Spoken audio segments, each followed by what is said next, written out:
Hey there, knitters! Welcome to episode 32 of Knit Talk with a Tech Editor. I'm Megan of the Unapologetic Knitter, and I'm a tech editor. Last week I missed you guys a little bit. I always enjoy creating these videos for you, but we had a new addition to our family last week. We adopted sweet little Callie. She is coming to us from Texas from a rescue foundation called Saving Hope Rescue. And I'm not gonna lie, the first couple of days we had moments where we thought we had made a huge mistake. After the energy of Moo and then his surgery and recovery, things had kind of settled out into a really nice calm atmosphere. And then we brought home a new dog and interrupted all of it. So last week was really tough. Moo is definitely a mama's boy, and Callie also bonded to me very quickly, so we had some little squabbles throughout the week, which thankfully have resolved themselves now. And now we just have two rambunctious children, basically, that play and roughhouse all day, every day. You might, in fact, see some of it or hear some of it at some point during today's video. Now let's get down to the topic at hand. Today we're going to have a conversation about how to extrapolate information from a schematic to figure out the full length of a garment. Not everybody uses this information. Not everybody provides it. Some people do. But the long and the short of it is, depending on how you choose what length of garment you like to wear, you may look at one of two locations. You may be like me, and I look for the length of the garment from the underarm to the hem only. I'm not really that interested in the full length of the garment, probably because I feel really confident in modifying the depth of a yoke, so that's not an issue for me. But there are several people out there who love to look at the full length of a garment from the high point shoulder, so the highest point at the top of any shoulder shaping, down to the bottom hem. Let's start by taking a look at a schematic for a drop shoulder style garment. I think this is a little bit easier than, say, a circular yoke or a raglan style because there's no complex shaping. The body is largely a square. So let's take a look at that first. So here's a schematic for a standard drop shoulder style sweater. And looking at the amount of information on this screen can feel a little bit daunting in terms of what information will actually be useful in getting our information. So let's get rid of the things that we don't need from the schematic. What will not affect the length of the garment is the sleeve length, the collar circumference, the body circumference, and the cuff circumference. So let's just get rid of that altogether and look at what will be the most useful to us. What we're now left with is the length of the side seam, the length from the underarm to the hem, the depth of the drop shoulder. This is the short row shaping that we add to create shape for a better fit from the shoulder to the high point shoulder at the side of your neck, and the upper sleeve circumference. And this last one is the most critical one. For step one, we're going to start with the upper sleeve circumference. We're going to divide that circumference for your size in half. And this tells you the depth of the yoke. So let's say we're making size 4. The upper sleeve circumference is 16 inches or 40.5 centimeters. We're going to divide that by 2 to figure out the yoke depth. So 16 inches divided by 2 is 8 inches, or 40.5 centimeters divided by 2 is 20.25 centimeters. So now we're going to add up all three of our vertical lengths that we have now that we've used the circumference of the sleeve to determine the depth of the yoke.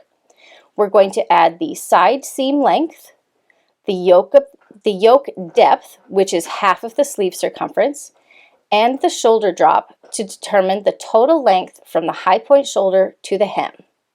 So for the inches, we're going to add 12 inches of the side seam, to 8 inches of the yoke depth to 1.25 inches of the shoulder drop, and we have a total length of 21.25 inches.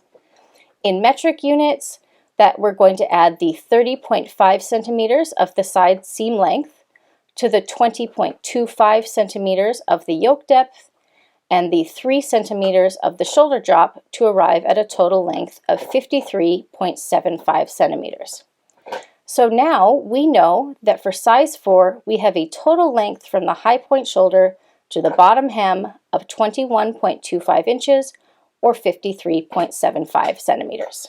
So now let's take a look at a circular yoke or raglan style sweater. The same method of simply dividing the upper sleeve circumference in two to determine the yoke depth doesn't apply to this style of garment. The shaping is a little bit different, so we're going to be looking at some different information. It's also important to note that for this example, we're going to assume that short rows have been worked to shape the shoulders for a better fit at the neckline. So here is a fairly standard schematic for a circular yoke style sweater. This will work the same as a raglan style sweater, so you can apply this example to both types of garments. We've got a lot of measurements to consider, but since we're looking for only the total length of the garment from the high point shoulder to the bottom hem, just like in our previous example, we can remove quite a lot of these measurements. We're going to get rid of the cuff circumference, the sleeve length, the collar circumference, the upper arm circumference, and the bust or body circumference.